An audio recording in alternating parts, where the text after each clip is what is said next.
आय परिपोदिता भगवतां नारायणेन स्वयं व्यासेन ग्रथिता पुराणगुणिना मध्ये महाभारतम् अद्वैतामृतवर्षिणी भगवतीमष्टादशाध्यायिनी अम्ब त्वामनुसन्ततामि भगवद्गीते भवद्वेषिणी.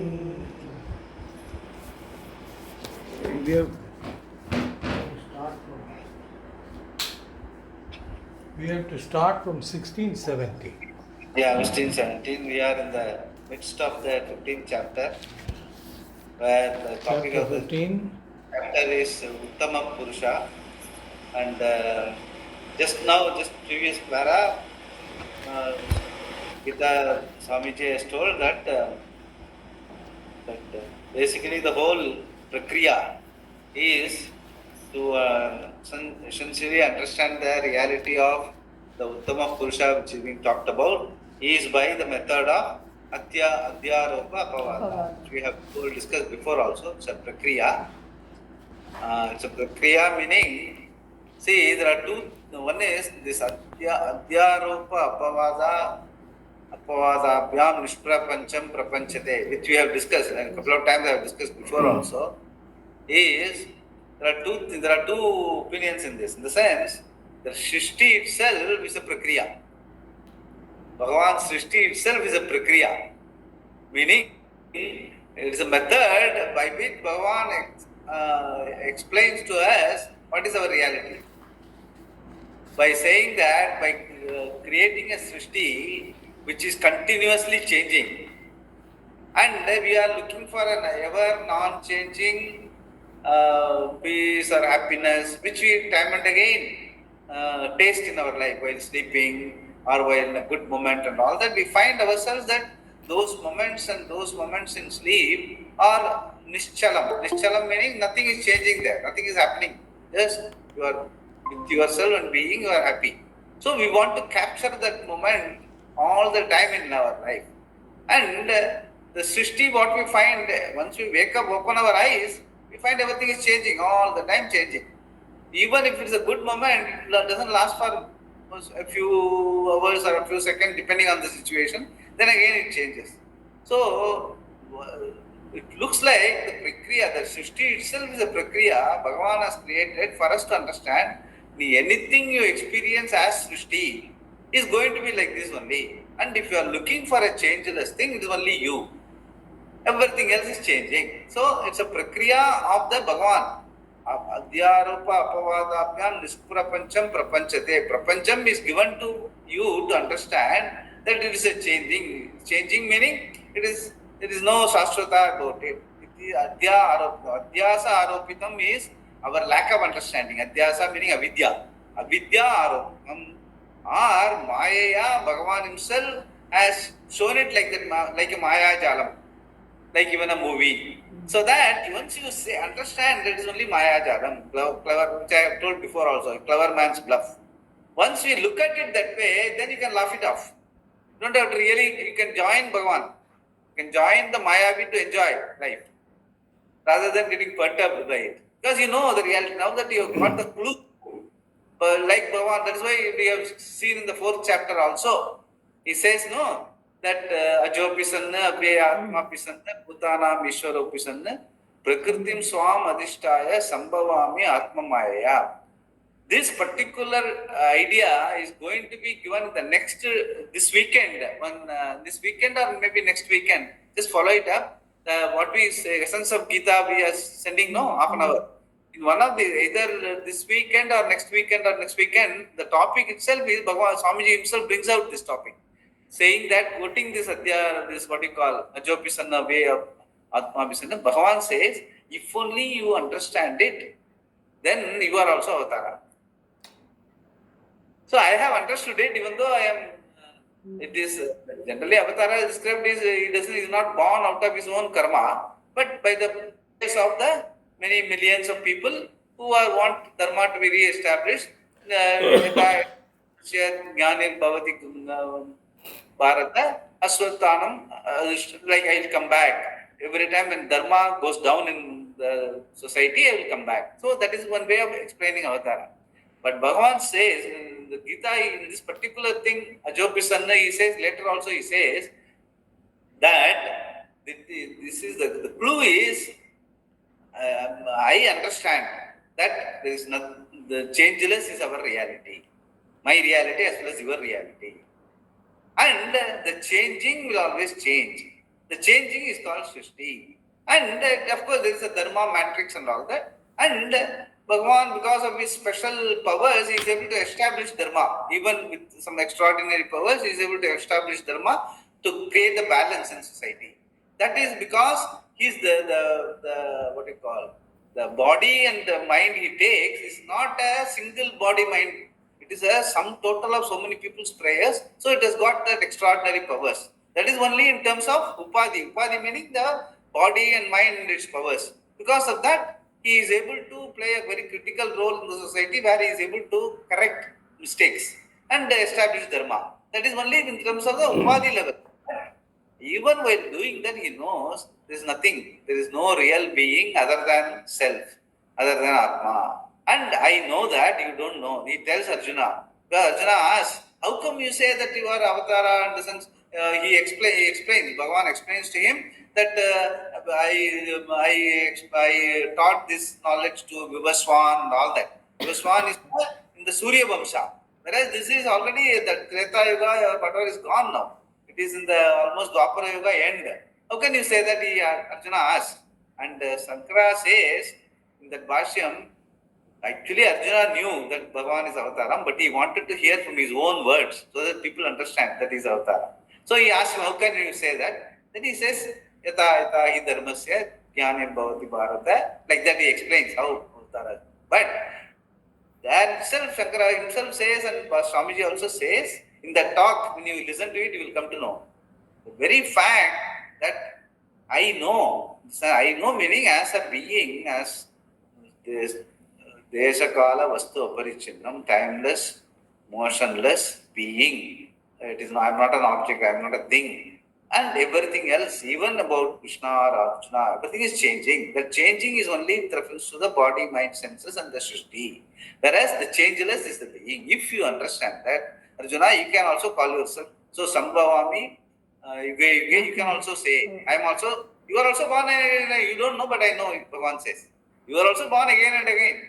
Till the time you understand, you will be born again and again as various avatara. But once you understand, the whole thing is only a Srishti Prakriya. That is what he is trying to say here. Without the attributes of the Upadhis, the Vastu is revealed by the method of Adhyaropa Apavada, superimposition, negation. So, the last thing is Adhyaropa Apavada, superimposition, negation can be a Prakriya or can be because of your lack of understanding. If it is lack of understanding, it's called avidya. If you understand, it is called Maya. That's all the difference. Actually, Maya also I have explained before. Maya means what? Yama, Sama. So, avidya also can be explained that way. Vid means to be. Avidya means not to be. Oh. So, what is not there, you explain and think that it is there. So, Nishprapancham actually is Nishprapancham, but you think that is Prapancham. So, what is not there, you think there is there. So, the avidya is nothing but Maya not understood. Whereas Bhagavan understands, because he is a wielder of the Maya. That is why he says, Jopisanna, Vyatmapisanna, Bhutanam Ishwaropisanna, Prakritim Swam Adhishtaya Sambhavami Atma Maya. By my Maya, keeping it in my control. Swam Adhishtaya Sambhavami. So, Maya is in his meaning what? He is not influenced by the Maya. Because of Maya, what is not there appears to be there. So, he knows very well. So, of course, the Upadhi has some extraordinary powers, he is able to establish Dharma. As far as you are concerned, you may not have extraordinary powers, you will be doing what you are supposed to do. Nimitta matram bhava savyasachi. You will be doing that. You do that, I will do something better, you will do something what you are supposed to do. But either way, both of us are one and the same in terms of being. Everything else is only Upadhi. If you understand that, then you can call yourself as Avatara, a small Avatara, I am a bigger Avatara, that's all. What difference it makes? Because both are Upadhi anyway, changing. You are also come, I will also go, I will also come. Krishna also came and Krishna also went. Rama also came, Rama also went. So that way, since that is the tatparya of the whole. The 15th chapter is almost concluding the. From now on, it's going to be only what is the sadhana, what is the shraddha you must have, and the 18th chapter will summarize the whole thing. But 15th chapter clinches the whole thing. Sense says you have to understand it this way that changeless being is your reality as well as my Ishvara's reality. That is what is established by the method of Adhyaropa Apavada. Till the last verse, we have seen that. Now let us see. Swamiji, actually, you say that we should understand that it's only Maya, but I have always felt many times. See, even when we read the sloka, for example, for Navaratri, Mahatmya and Devi Mahatmya, as you are reading, in the beginning, you are focused, you are reading, and earlier it said Maya Shakti only keeps on.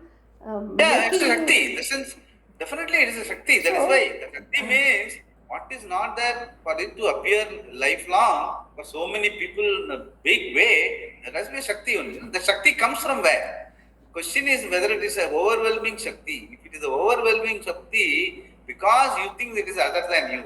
If it is your Shakti, which I have explained before also, Anuron Aniyan Mahato Muhiyan. The Desakala Vastu Aparichinnam, the timeless, spaceless, objectless being has the Shakti to manifest like Jagat. This is what you have to one up. Your being is manifesting as Jagat by power of Maya. That is what Bhagavan wants her.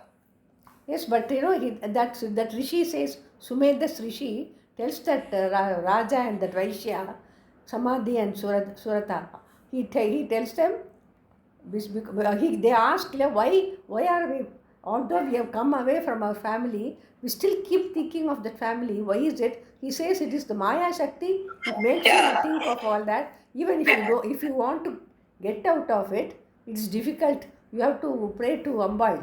So but Bhagavan also here also he says, no, Mama Maya Duratyaya. Mama Maya Duratyaya. Mama Maya Duratyaya. This is, it is difficult, but it is not impossible. It is difficult because it is my Maya, it is Ishvara's Maya. But once you understand, then you are on the side. That is why I say, you don't have to overcome it. You have to go on the side of the Mayavi. Go onto the stage and be with the Mayavi, you will understand the whole thing is only a sleight of hand. Even our regular Mayavi, I am talking about. Yes. We find chappil, uppu chappil illa irukku. Oh, that's also one proverb. That is the way. Beauty is, now we have to look at it. Because it is not, in the sense, this is a wondrous Maya because right now if you understand that the being with which I am seeing my own body, mind, senses, all my emotions, etc., I am seeing means it is not me. Yes. This is the subtle understanding once it dawns on you and it takes hold of you. Anything and everything is observed by you. No, even your most difficult emotions are observed by you. You don't get emotional. You observe the emotions. Once you get identified with the emotions, then there is no person to handle it. Somebody else has to handle it. Once you know that you are observing your emotions, you can handle it because there are emotions, there is you. So you can handle the emotion. That space has to be there. Otherwise, you become one with the emotion, then somebody else has to handle it for you. You can't handle it. Yes. So that is the difference. That space is the freedom. That is moksha. It is not going anywhere. And it is not learning knowledge. So many texts I have to learn, so many Sanskrit I have to learn, so much of verses I have to remember. No. That's all only upaya. At the end of it, the understanding is the space between me and what I think all along that I am. That has to that disidentification with the body, mind, senses, possessions, good, bad, ugly, all our emotions, all our relationship. Everything is observed. And I, the being, is not possible to have any relationship and all that because it is Desakala Vastu Aparichinnam. It is timeless, spaceless, objectless being. So you can only be, you cannot even know. So you can be and see all these things. Then automatically, once you see means automatically the space comes. Then you can handle it. And okay, sometimes I'll feel nice about it, sometimes I won't feel nice about it. And over a period of the time, Once you live that sort of a living, even the question of nice and not so nice, the difference is very marginal.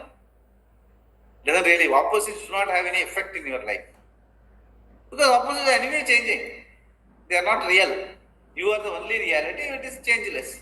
Then where is the question of ishtam and anishtam? So that constant mananam, reflecting on the understanding constantly, and any opposition like these questions come, you must answer it yourself. Self-lecturing, you have to go back and forth and understand yourself, answer yourself, all your questions.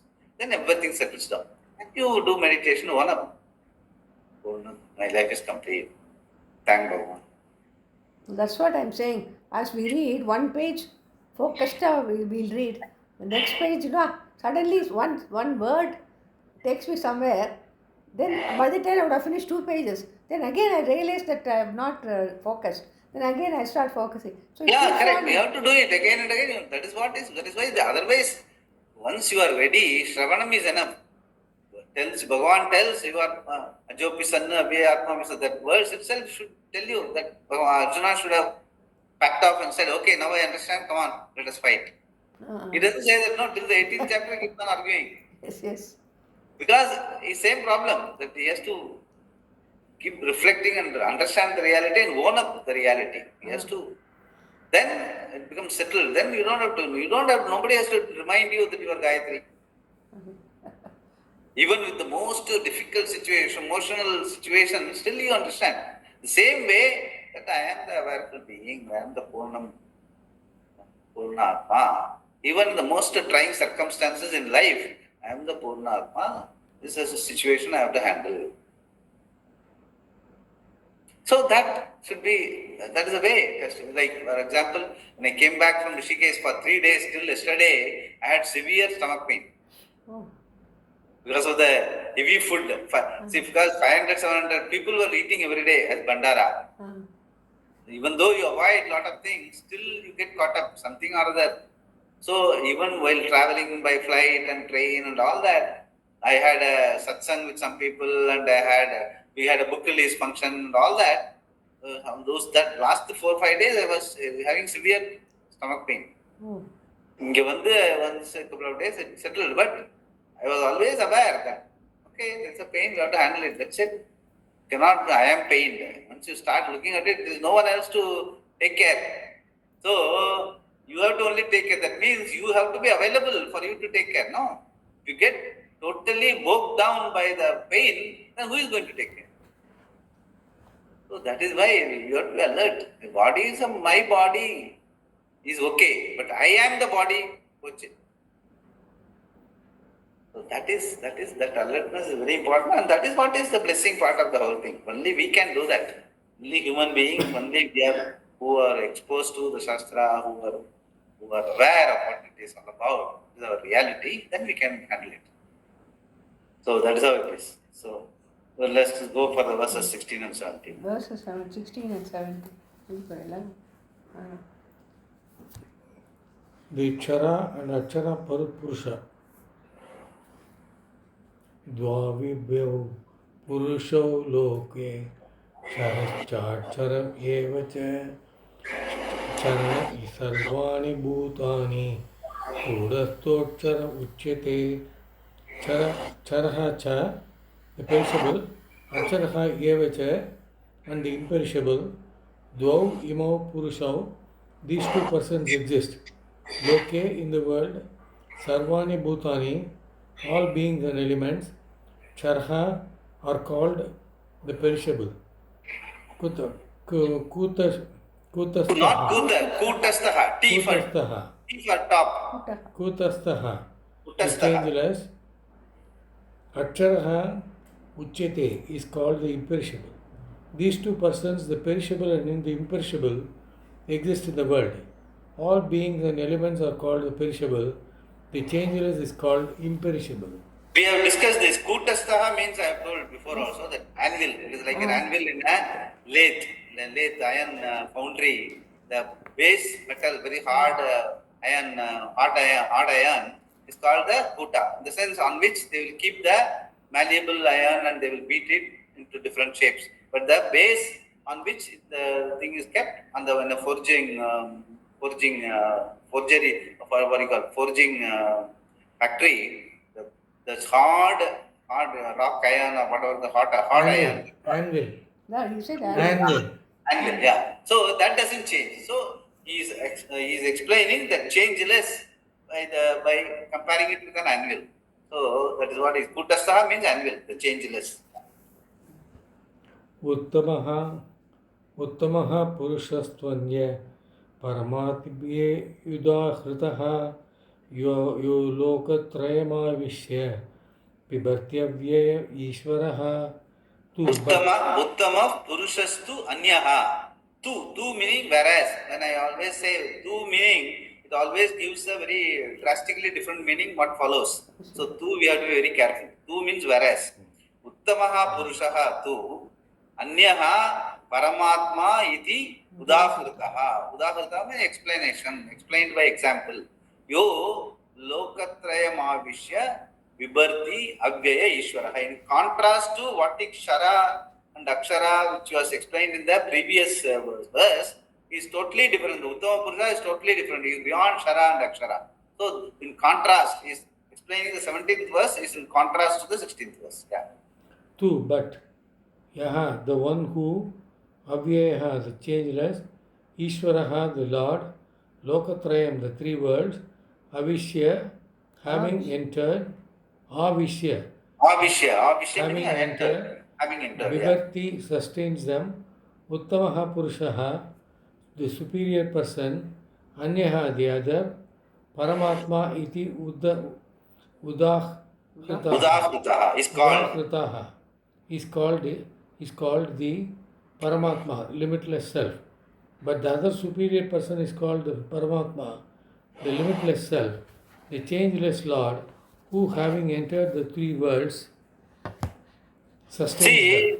See, the very important part of it is, in the previous verse, he says, Kshara and Akshara. See, Kshara and Akshara meaning, Akshara is also the imperishable, the changeless. But, what it is available for change, like Maya. It is also, nothing is there for it to perish or not perish. But, it is ready to get converted into the world, Srishti. So Aksharaha there, it means it is imperishable because it is there, but it gets converted into perishable. So Akshara becomes Kshara. Whereas this Paramatma, next verse what he is talking about is Avyayaha, the changeless is the ultimate. Like it is not even part of the Kshara and Akshara. It is not even. See, in the Tattva Bodha, it explained that first the changeless, then the Mahat. Mahat meaning now it is ready to.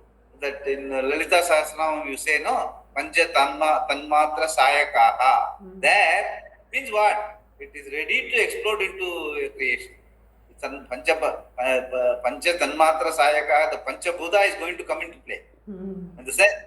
So Kamayata, the changeless, so Kamayata, okay, let me create. At that time it is still Akshara. But once it converts into 5 elements, it is called Kshara. So, the Akshara is an intention to create. Kshara is the creation.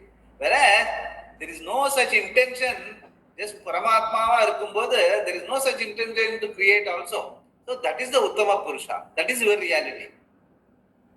That is our reality. So, when there is a question of creation or not creation, thinking, so Kamayata and all doesn't come into play at all. Just I have to understand that the changeless being is my reality. Then, okay, you can submit to Ishvara who is converted, who is Srishtikrata, Karma Paladata, Karma Adhyaksha, etc. You can, because he is the Karma Adhyaksha, meaning he is presiding over the Srishti. As maybe what you call as Maya or what you call as Adhyaropa, whatever you call it. It is in the realm of the changing. Even if it is not yet changing, but it is going to change. So it is in the realm of changing. That is in the Srishti Prakriya. So, whereas here, Uttama Purusha is what? Superior person meaning what? Pure Brahman. Not even, there is no intention to create also. That is your reality, Atma. Atma and Brahman are pure. They are not really bothered about creation or something like that. No headache. Oh, pure Brahman. That is your reality. That's what he says. Uttam, that is a Uttama Purusha. That is why this Adhyaya itself is called Uttama Purushottama Yoga. So you have to finally understand, settle down for this as your reality. That's what he's saying. Yeah. But the other superior person is called Paramatma, limitless self, a changeless Lord who, having entered the three worlds, sustains them.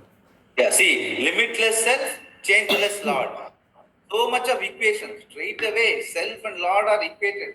Here and now, in simple English, it is equated by by Swamiji. Yeah. In the first verse, he says there are two Purushas, one that is destroyed, Chara, and the other that is indestructible, Akshara. In the next verse, he tells us that there is still another one who is Uttama Vo. Uttama, Uttama means superior. yeah, above Uttama this. or above. Yeah. He is the one who enters, pervades, and sustains all the three worlds, Lokatraya. This is Ishvara. Both Chara and Akshara are sustained by that Purusha who is Paramatma. That Or about these. Are sustained by that Purusha who is Paramatma. Yeah. the Akshara Purusha here is nothing but the unmanifest, while Chara is the manifest form of the Jagat. Thus everything is Purusha, nothing is separate from that. But who is the real Purusha?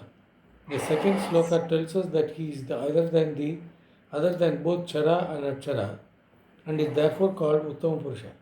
He is very well known in the world and in the Vedas as Purushottama. That which is the truth of everything is Nirguna without the qualities of Chara or Akshara.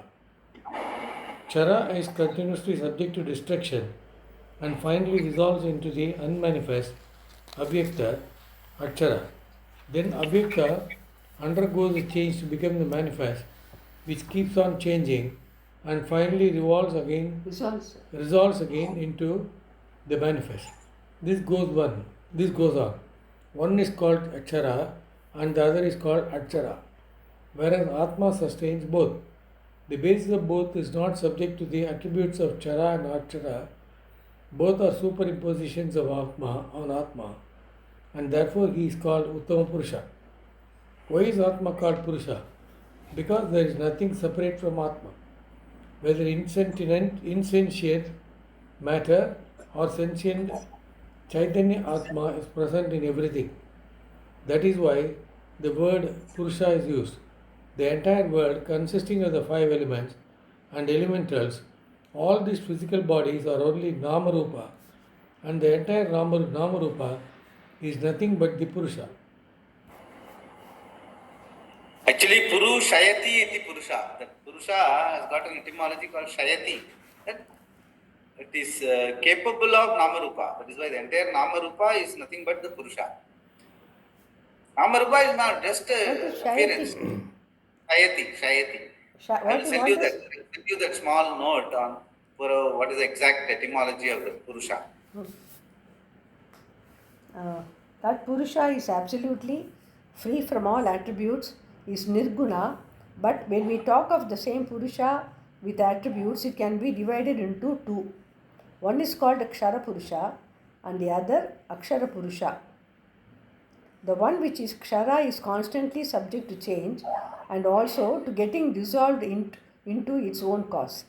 From the standpoint of the manifest world, your own physical body or the entire Jagat with the five elements like space, etc., it is called Kshara Purusha.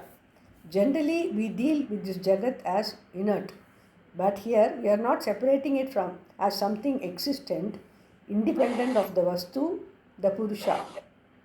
There is no object that exists apart from Satyam Jnanam Anantam Brahma, the Adhisthana or the cause for everything. That is why the word Purusha is used. The Kshara Upadhi, the manifest world becomes unmanifest, dissolving into the cause, the Akshara, and again comes into manifestation. One is subject to dissolution and the other is the cause into which it dissolves. The Maya Shakti of Bhagavan is here called Akshara Purusha because there is no Maya Shakti without Purusha. With reference to the causal Upadhi, Karana Upadhi, it is called Akshara Purusha, and with reference to the effect, the Karya Upadhi, it is called Kshara Purusha. When the Jagat is manifest, it is the Karya Upadhi of Bhagavan. So in Samsara, there are these two Purushas. When the Kshara is not there, that is, the world is not manifest, then it is in the form of Akshara Purusha or Maya, which is the seed for this creation. It is the basis for Samsara, the one in which the entire creation has its basis, Ashraya. The Kshara Purusha, Bhagavan says, is all the elements, Sarvani Bhutani. Shankara says Kshara is all the modifications in creation. From the subtle and gross elements, your body, mind, sense complex is born. The subtle elements, Sukshma Bhutani, account for the entire subtle body, Sukshma Sharira, consisting of mind, Antakarana, senses, Jnanendriyas, physiological functions, Prana, organs of action, Karmendriyas, and the gross elements, Sthula Bhutani, account for the physical body, Sthula Sharira. Not only for you, but they account for all Samasta Vikara Jatam, every existent thing which is but a modification. The Akshara Purusha, on the other hand, is Kutastha.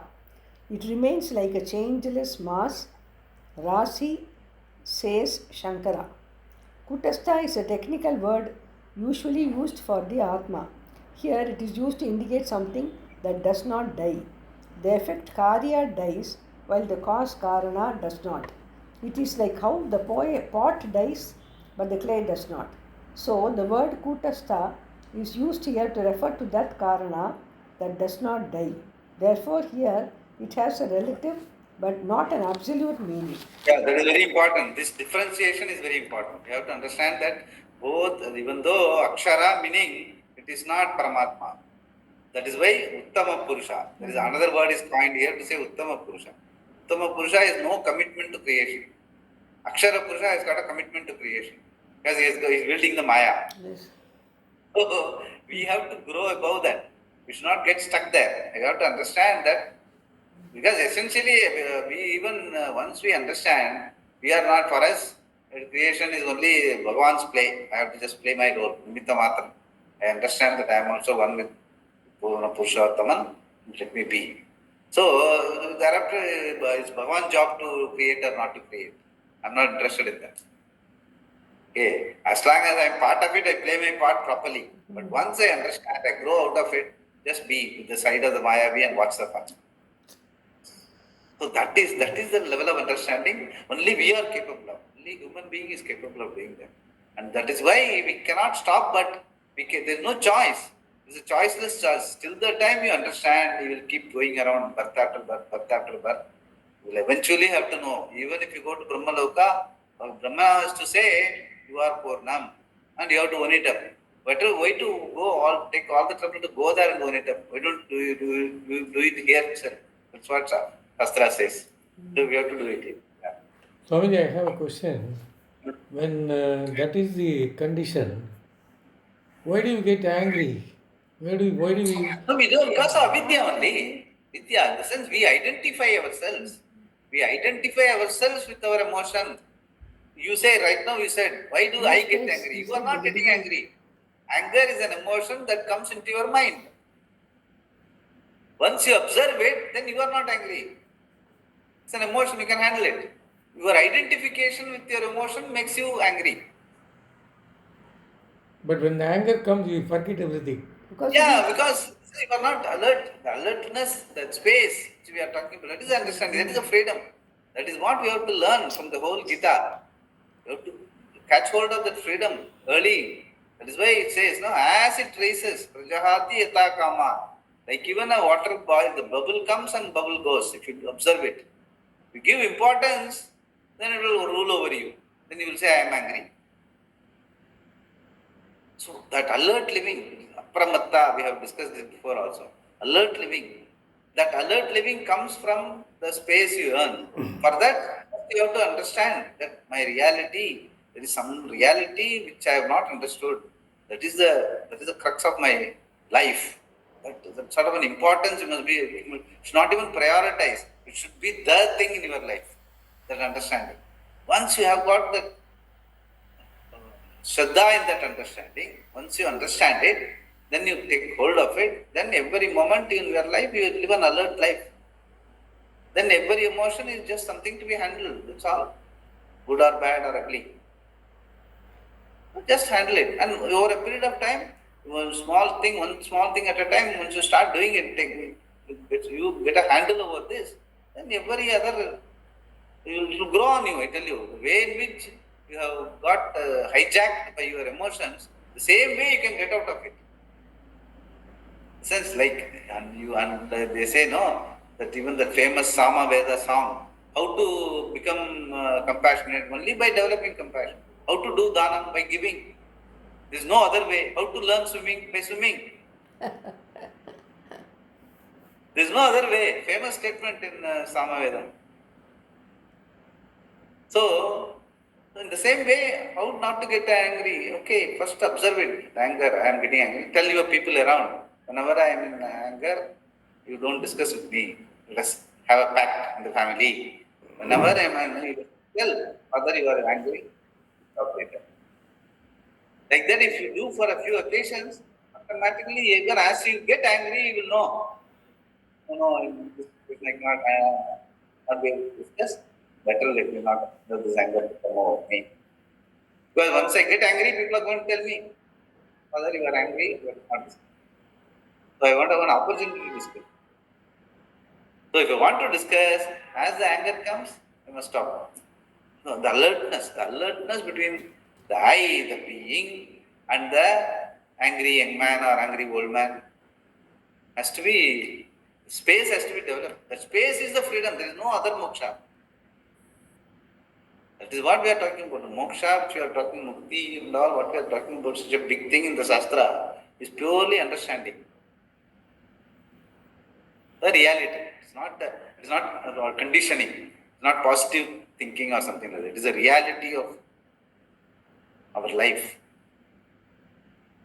And life goes on, life plods on. Whereas reality stays. And you are not interested in plodding on. You anyway plodded on all these years. So I want to be, not to plod on.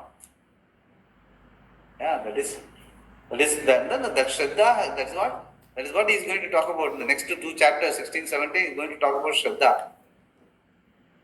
What is that Shraddha means? Yeah.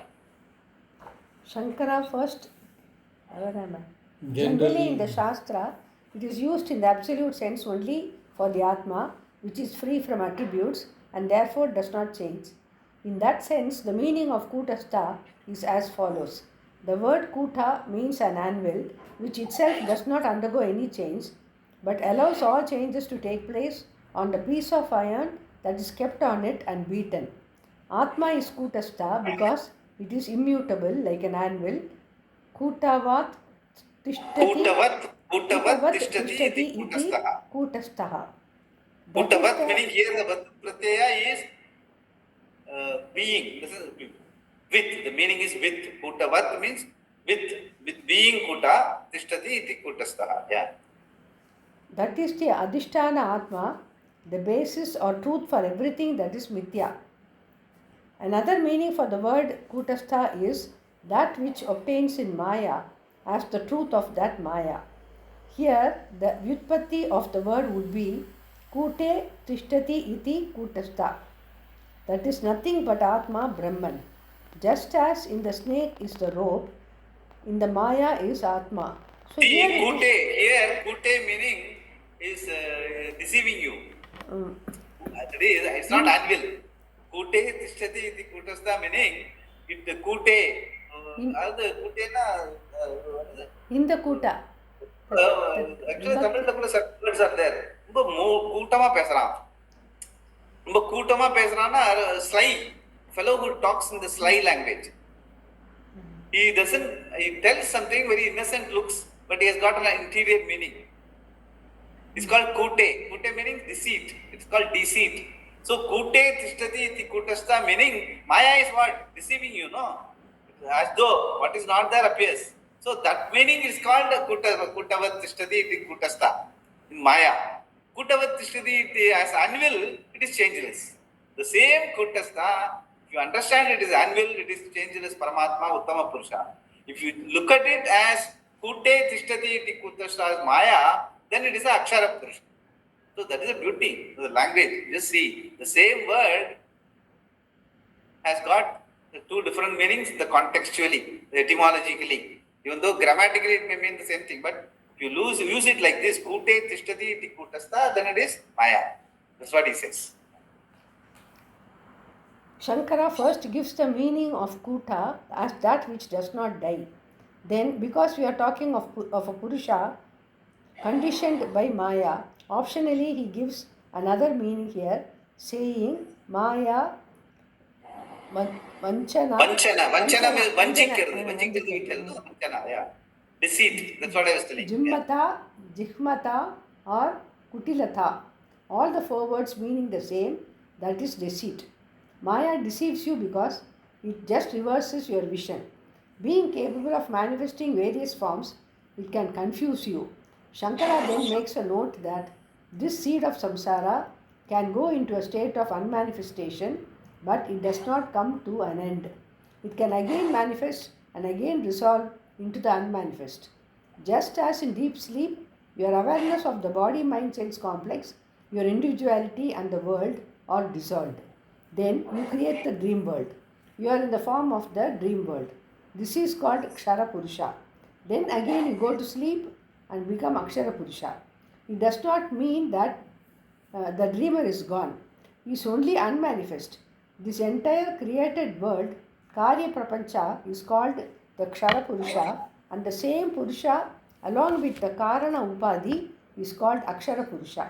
Both Karya Upadhi and Karana Upadhi are nothing but an Adhyaropa, superimposition upon the Purusha, seemingly qualifying the Purusha with their attributes. If this is the setup, then who is the Purusha? When we negate anything that is superimposed, what is left is Purusha. From the standpoint of the two Upadhis, Purusha is two, but then if you negate both the Upadhis, there is only one Purusha. Well, we know that once you use the word Upadhi, you must get alert. Upadhi means what? It is only a Upadhi. There is no sanctity about it. You must understand. Upadhi in Tamil we know. Upadhi means what? Defect. So Upadhi means defect only. So whether it is Shara Purusha or Akshara Purusha, both are Upadhi only. One is Karana Upadhi, another is Karya Upadhi. But both are Upadhi anyway. So one who is beyond this, both the Upadhis is the being Paramatma, which does not get involved with any of the Upadhis. That is what your reality is. That you have to understand. Yeah. Here, the methodology of Adhyaropa Apavada is directly used. This method of teaching is to prove that the same Purusha continues to be Purusha while there is nothing in the whole Nama Rupa which is independent of it. It is the cause, Karana of everything, and at the same time has not undergone any change whatsoever. The Upadesha is always given by using this method of Adhyaropa Apavada. Those who know what it is all about use it consciously, creating a setup and then negating it. Here, the Kshara Akshara Upadhi was pointed out, and in the next verse, the Purusha, free of Upadhi, is shown. So both the 16 and 17 verses are very critical. In the sense, one talks about the Srishti, next verse dismisses the whole thing. The Uttama Purusha, the other Anya than these two Chara and Akshara Purusha is one who is independent of them both. This one is entirely distinct from these two, untouched by all the attributes belonging to the Upadhi. The one who, according to Sankara's favorite expression, Nitya Suddha Buddha Mukta Swabhavaha, is always enlightened, that is free from ignorance, always free from any impurity like Punya and Papa, cause and effect, Karana Karya, agency, Kartrivya, Kartritva, and enjoy shape Bhautrutva. So when he uses this bhashya many places, Nitya Nitya Shuddha Buddha Mukta Swabhava, where he looks at the whole Papa Punya as impurity, whole Panchabhuta as impurities. Papa Punya comes from Avidya, Panchabhuta comes from Maya. Both are impurities only. In you, in your reality. Once impurity, you don't have to say impurities have to be negated. We know impurity means what? It has been negated. Why we don't have to say call it impurity and then negate it. Not necessary. You have to understand that it is impurity. That's all. That is what is Shuddha meaning. Only you are Shuddha. Even the Panchabhuta is impurity. Your Raga Dvesha impurity. Papa Punya impurity. And Buddha meaning you are being. And Mukta. Since once you understand it, they are Nitya Mukta. It is your Swabhava, it's your Sarupa. That's what he says Nityam. That's what. So he always refers to Atma or Brahman as Nitya Shuddha Buddha Mukta Subhavaha, where he has that inner meaning, like it is free from ignorance, free from Punya Papa, free from Karya, cause and effect, Panchabhuta, no Kartrutva, nothing. So that is the Uttama, most exalted. Yeah. Who is that? Uttama, the most exalted. What does it mean? Sankara says it is entirely distinct from the Chara and Achara Purusha, beyond whom there is woman, and knowing which alone you are free. The Uttama is the basis of the entire samsara, but beyond cause and effect, the Karya Upadhi and the Karana Upadhi. The whole thing is Atma, being complete, Purna, it is called Purusha. Or residing in the body, it is called Purusha. That is, the residing in the body, what he says is explaining is Purau Ushati iti Purusha. Purau Ushati meaning Vasati. Vasati meaning resides. Purau means this body is called Navadvare Purayadeki. We have learnt it. Nine gated city. Our body is called nine gated city. Pura. In that, Bhagavan is sitting there as Antaryami. So Purusha. Yeah. Having created the entire world, Bhagavan entered this body in the form of Prayagatma, because of which alone. And I think the mistake there's a mistake here. Please put a T in between. Pratyagatma. It's not Prayagatma. Pratyagatma. P-R-A-T-Y-A-G-A-T-M-A. Pratyagatma. Pratyak means inner, the individual. It's called Pratyak.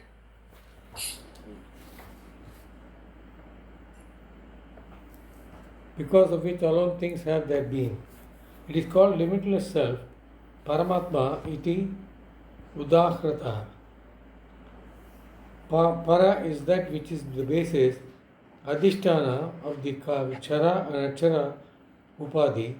From different standpoints, we have various selves, like the body self, Dehatma, physiological self, Prana Atma, the mental self, and so on. They are all Atma, but this Atma alone is. It is the one that is available for you to know the other Atmas. The one who is above Chara Achara Upadhi is the one that is the inner conscious being of all beings. So it is Para and it is Atma, Paramatma. It is this Atma that provides existence to everything and is the being of everything. After the superimposition, Adhyaropa is negated, you get Atma free from all that was gathered unto it. It is that Atma we call Paramatma. That Paramatma with its Maya Sakti enters into the three worlds, Buhu, Buvaha, and so on. Bhuvaha, Swaha. Yeah. The mention of Buhu includes all seven worlds below. Atala, Vitala, Sutala, Vitala, Sutala, Tala, Rasatala, Mahatala. Seven. Call it no, 7 up and 7 down. So we have 7 up as a drink also. 7 up and 7 down. Right? 14 lokas. Let me read, Appa. Let me read. Okay. Yeah. Uvaha includes all that is in between, and Suvaha includes all the worlds above. Mahaha, Janaha, Tapaha, Satyam. Thus, when we say Lokatraya, all the 14 worlds are included. How does Paramatma enter into the world? Only as the cause, Karana. How does Satchitananda Paramatma become the cause? With his Maya Shakti alone, he enters into and becomes the whole world. Just as the clay enters into the pot, this cause, Karana, Paramatma, entering into the effect, Karya, the entire Jagat thereby sustains Bibharti, the whole creation. How?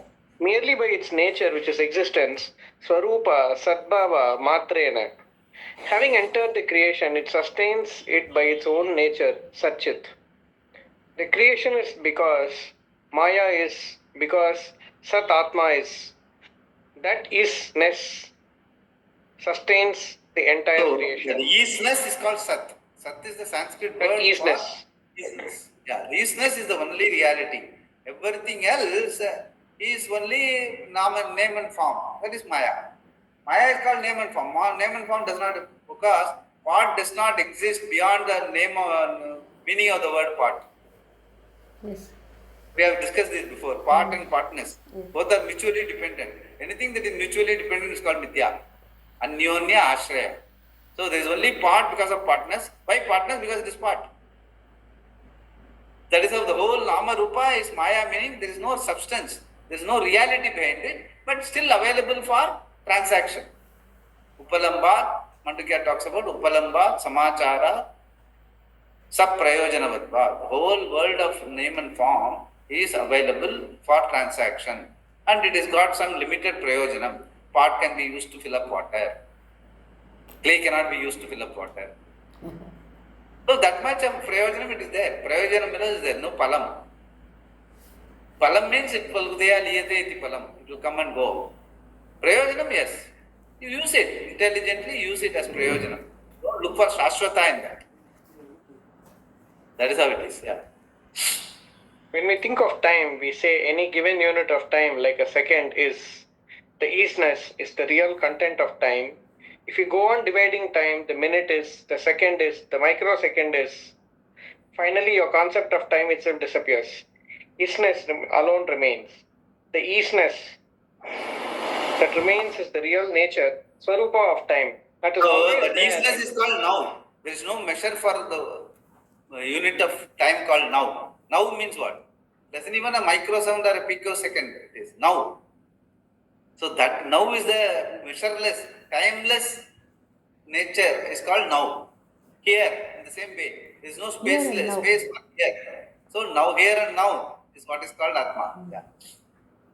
The isness is that remains is the real nature, Swarupa of time. That is always there in anything present and anything experienced. That Paramatma who provides the isness is. It is present always as the existence of everything and is therefore avyaya, not subject to change, not subject to time. This Paramatma is the Uttama Purusha, the cause of all creation. So Atma becomes Ishvara, the cause of all creation, Jagat Karanam Brahma. There is no other factor. Paramatma is the Atma who is called Ishvara. This Uttama Purusha is complete. As Paramatma, he transcends everything. As Karana Purusha, he is immanent. So he is immanent and transcendent, and at the same time Bhakya, Asangaha. In the sense, he has no commitment to the Srishti.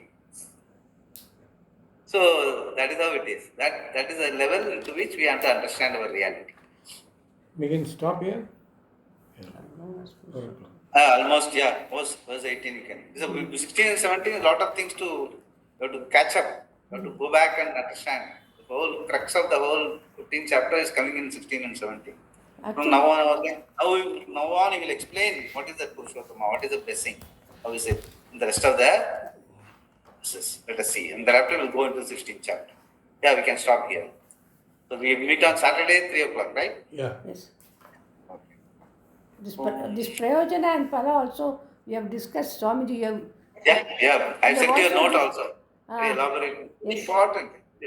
Shankara in the introduction to Gita, first chapter itself, he has mentioned. I have mentioned that the introduction. Prayojanam is Yes. what we are, not Pala. Pala is Karma Paladata and all is fine. In the sense, till the time we don't understand, we have to see. Till the time we come, first you have to live whether it is, even if it is Adhyaropa, whether, yeah. இருக்கிறத விட்டுட்டு பறக்கிறத பிடிக்க முடியாது. So where we are right now, we are in a very transactional world. So you have to validate it first. For validating that, you need a dharma matrix. You have to live a sane life. So அதெல்லாம் பண்ணிட்டு then okay, I'm living a sane life, தர்மமா இருக்கேன், but still things keep changing. Somehow ஒன்றும் பிரயோஜனம் இல்லை. Then you have to look for the prayer. Then you will come to, okay, this identification with the body and mind, all emotions, is creating the problem. Okay, if I don't identify, what am I? The question will come. Then the Shastra has the answer. Yeah, your reality is this. Okay, I have got it. At least there is a reality. Now I have got a Shraddha because of the Guru says, Shastra says, Gita says, Upanishad says, I have got a Shraddha. From there, how to handle, from now on, having known how to handle this changing my own body, mind, senses in the world, which I have been transacting with, or as if it is real all around. Okay, you have to transact still, but you understand the reality is changing. In the changing reality, you can't look for a changeless. The changeless, you have already got it. At least a preliminary understanding about the changeless reality is you, Atma. Now let me understand more about this Atma. Well, simultaneously, not getting caught in the changing world. Changing, and let me understand as changing. Take it for what it is, rather than what it is not. That is where the adhyasa, avidya. Adhyasa meaning, what it is not, if I take it as real, we are going to suffer only. So, having known both the sides, you have to, Karma Yoga will take care of the transaction. Jnana will consolidate your understanding of your reality. Both have to go simultaneously. And then at one point in time, it will drop itself. You don't have to drop it. That is what it is, yeah. Om Purnamada Purnamidam Purnat Purnamudachyate Purnasya Purnamadaya Purnamevavasishyate Om Shanti Shanti Gurubhyo Namaha Hari Om. Swami, you have to start from verse 18, huh? Yeah, 18, yes. Yatmaksharavaditoham. Yes. Swamiji, how did this thing go, Rishikesh? Very good, very elaborate function, being the 10th anniversary and all that. Very elaborate function.